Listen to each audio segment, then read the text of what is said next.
Bismillahirrahmanirrahim. Assalamualaikum warahmatullahi wabarakatuh. Puji syukur kita panjatkan atas kehadirat Allah Subhanahu wa taala, karena berkat rahmat dan hidayahnya lah kita masih diberikan kesehatan dan kesempatan hingga saat ini.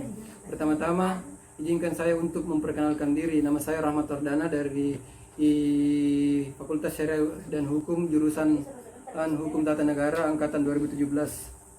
Pada kesempatan kali ini saya akan mempresentasikan skripsi saya yang berjudul Implementasi Fungsi Balai Pemasyarakatan Kelas 1 Makassar terhadap Anak Berkonflik Hukum dalam Pembebasan Bersyarat Perspektif Siasat Syariah.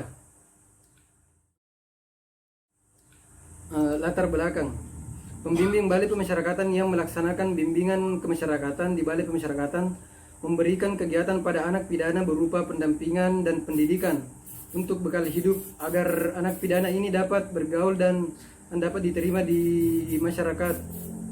Kemudian melakukan hal-hal yang positif dan meninggalkan perbuatan yang melawan hukum atau perbuatan yang melanggar hukum. Hal tersebut diserahkan semuanya oleh Balai Pemasyarakatan. Akan tetapi pada kenyataannya, berdasarkan hasil observasi di lapangan, masih terdapat anak-anak setelah dibimbing oleh Balai Pemasyarakatan, mereka kembali melakukan perbuatan yang melanggar hukum atau masih mengulangi perbuatan tindak pidana yang pernah ia lakukan.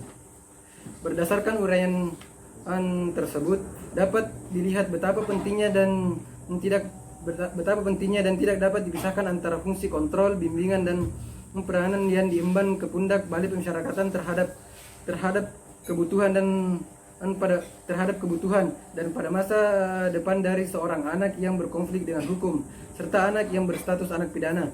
Peran Balai Pemasyarakatan melalui petugas pembimbing kemasyarakatan terhadap anak yang berkonflik dengan hukum dan anak yang memperoleh pembebasan bersyarat sangatlah penting, sebab ini merupakan tindak lanjut dari proses pembinaan dan untuk membenahi dan membangun serta mengarahkan seorang anak yang menjadi sosok yang lebih baik. Selanjutnya, rumusan masalah. Rumusan masalah yang pertama yaitu bagaimana fungsi Balai Pemasyarakatan Kelas 1 Makassar dalam penanganan anak yang berkonflik dengan hukum. Kemudian yang kedua, bagaimana implementasi pembinaan Balai Pemasyarakatan Kelas 1 Makassar terhadap anak yang memperoleh pembebasan bersyarat. Kemudian yang ketiga, bagaimana perspektif siasat syariah terhadap peran dan fungsi Balai Pemasyarakatan. Kemudian tujuan penelitian. Penelitian yang pertama yaitu untuk mengetahui implementasi fungsi Balai Pemasyarakatan Kelas 1 Makassar dalam penanganan anak yang berkonflik dengan hukum. Kemudian yang kedua, untuk mengetahui implementasi pembinaan Balai Pemasyarakatan Kelas 1 Makassar terhadap anak yang memperoleh pembebasan bersyarat. Kemudian yang ketiga, untuk mengetahui perspektif siasat syariah terhadap peran dan fungsi di Balai Pemasyarakatan Kelas 1 Makassar.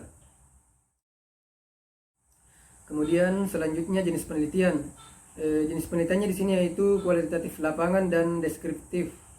Kemudian selanjutnya lokasi penelitian. Lokasi penelitian di sini berada di Balai Pemasyarakatan Kelas 1 Makassar. Kemudian sumber datanya yaitu satu, data primer yaitu wawancara, kemudian data sekunder yaitu meliputi buku, jurnal, dan kantor Balai Pemasyarakatan Kelas 1 Makassar. Kemudian metode pengumpulan datanya. Yang pertama itu observasi, wawancara, dokumentasi, studi kepustakaan. Selanjutnya instrumen penelitian. Yang pertama itu penelitian sebagai instrumen utama, kemudian yang kedua pedoman wawancara, kemudian yang ketiga buku catatan dan alat tulis, kemudian yang keempat kamera. Kemudian teknik pengolahan data dan analisis data. Yang pertama itu pengolahan data dan analisis data. Kemudian pengujian pengkapsahan data. Dalam skripsi ini merupakan pandangan subjektif peneliti yang berdasarkan keadaan objektif yang ada di lapangan. Selanjutnya hasil penelitian. Yang pertama itu fungsi Balai Pemasyarakatan Kelas 1 Makassar dalam penanganan anak yang berkonflik dengan hukum. Yang pertama itu pembebasan bersyarat. Pembebasan bersyarat diberikan kepada anak yang telah menjalani 2/3 dari masa pidananya, namun harus memenuhi prosedur yaitu memperoleh pembebasan bersyarat sesuai dengan keputusan menteri yang telah ditetapkan. Kemudian pengawasan anak yang memperoleh pembebasan bersyarat, yaitu pembebasan bersyarat dilakukan dengan cara home visit, yakni pembimbing kemasyarakatan datang langsung ke tempat tinggal anak, dan pengawasan keadaan anak di sini dilakukan di mana tempat tinggal anak yang didaftarkan pada saat dilakukan registrasi Bapas. Kemudian Kemudian hasil penelitian yang kedua yaitu pembinaan Balai Pemasyarakatan kelas 1 Makassar terhadap anak yang memperoleh pembebasan bersyarat, yang dimana program pembimbingan yang dilakukan yaitu pembimbingan kepribadian dan pembimbingan kemandirian. Program pembimbingan kepribadian yaitu pembimbingan kepribadian merupakan upaya pemberian tuntutan untuk meningkatkan kualitas ketakwaan terhadap Tuhan Yang Maha Esa, kesadaran berbangsa dan bernegara, intelektual, sikap dan perilaku kesehatan jasmani dan rohani, serta kesadaran hukum, serta reintegrasi sehat dan dengan masyarakat. Kemudian pembimbingan kemandirian. Pembimbingan kemandirian merupakan bantuan pembimbingan yang diberikan kepada individu untuk menggali potensi yang dimiliki anak pidana agar mampu mengembangkan diri secara optimal dan dengan cara memahami kemampuan diri, memahami lingkungan, kemudian mengatasi hambatan guna merencanakan masa depan yang lebih. Selanjutnya hasil penelitian yang ketiga yaitu perspektif siasat syariah terhadap peran dan fungsi Balai Pemasyarakatan kelas 1 Makassar. Dari sudut pandang siasat syariah, hal yang dilakukan oleh Bapas sudah sesuai sebab Islam telah mengatur secara jelas dan tegas bahwa dalam mengemban tugas harus bersikap amanah dan bersikap adil. Proses pelaksanaan pembimbingan petugas Bapas harus mampu menjalankan amanahnya dengan baik dan bersikap adil sehingga dapat memberikan dampak yang sangat besar dalam menciptakan kemaslahatan bersama.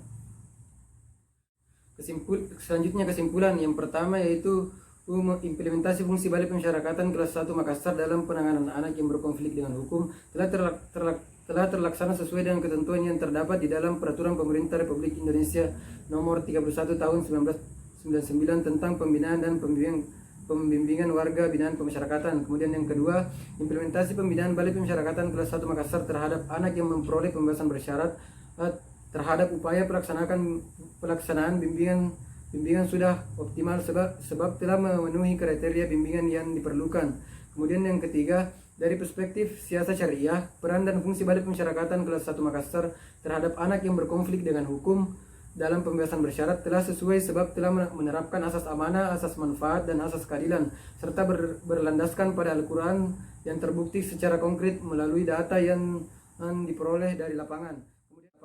Kemudian implikasi penelitian yang pertama, bagi pemerintah tetap memperhatikan terkait anggaran terhadap Bapas, terutama anggaran khusus anak. Hal ini agar dapat mempermudah petugas Bapas Kota Makassar dalam menjalankan tugasnya. Kemudian yang kedua, bagi pihak Bapas Kota Makassar perlu meningkatkan program-program bimbingan yang diberikan terhadap anak. Bimbingan berupa keterampilan kerja agar nantinya anak tersebut dapat mengembang bakat yang mereka miliki. Kemudian yang ketiga, bagi pihak Bapas Kota Makassar perlu meningkatkan sarana dan prasarana Bapas Kota Makassar agar anak dapat memperoleh bimbingan yang memadai berupa bimbingan keterampilan sehingga anak dapat mengembang potensi dan bakat yang mereka miliki agar berguna di masa depannya nanti. Ya, sekian dan terima kasih. Assalamualaikum warahmatullahi wabarakatuh.